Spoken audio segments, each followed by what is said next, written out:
Kapuso 101. Find out what's fresh and what's hot with your favorite stars. Marian Rivera.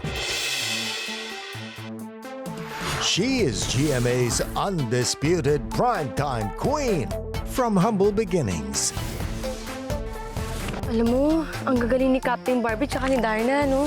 Her big break came when she auditioned for Marimar. Inabot nila sa akin yung envelope, tapos binasa ko siya na ako nga yung nakakuha ng iyak ako ng iyak. Parang hindi ako makapaniwala na ako? Bakit ako? Paano binago ng Marimar ang buhay mo? Malaki. Umpisahan natin sa maganda. Minahal ako ng tao. Not only did she get the role, but she also got to meet her real-life sweetheart, Ding Dong Dantes. Ang mahalaga, yung ako, yung mukha ko, hindi maaagaw yun. Salamat naman sa effort mo. No problem. I'm always here to serve you. From original stories to well-known adaptations, Marian Rivera has made a living playing strong female characters for nearly 2 decades.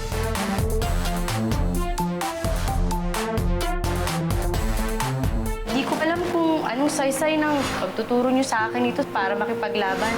Baba, isa akong binukot at ang isang binukot, nag-aasawa ng isang ginoong mandirigma. Dahil ikaw ay hindi isang karaniwang binukot lang, Mayan. Opo, pangako ko po. Tutuparin ko po lahat ng pangarap ko alang-alang sa inyo ni Tatay.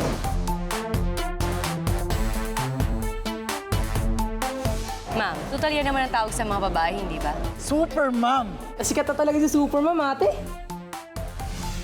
Marian has received numerous awards in recognition of her accomplishments. Ang buhay ay hindi lamang isang daan na iginuhit para sa atin. Ito ay sangang-daan na nagbibigay sa atin ng maraming pagkakataon na pumili at tahakin ang sarili nating tadhana. In My Guardian Alien, Marian plays Catherine. Alam ko mahal na mahal mo kami ng anak ko. Ayun naman! An alien who lands on Earth after an accidental crash and takes the form of a recently deceased woman. Ako si 11-120-8522-9125. Isa akong life force. Nahigop lang ako papunta rito. Doon naiikot yung adventure niya tungkol sa mundo ng mga tao. Mommy? You're back! Can't get enough of Marian Rivera? Bakit naman kita iiwanan? Mahal na mahal kita. Alam mo yan. Find out what's fresh and what's hot with your favorite stars on Kapuso 101.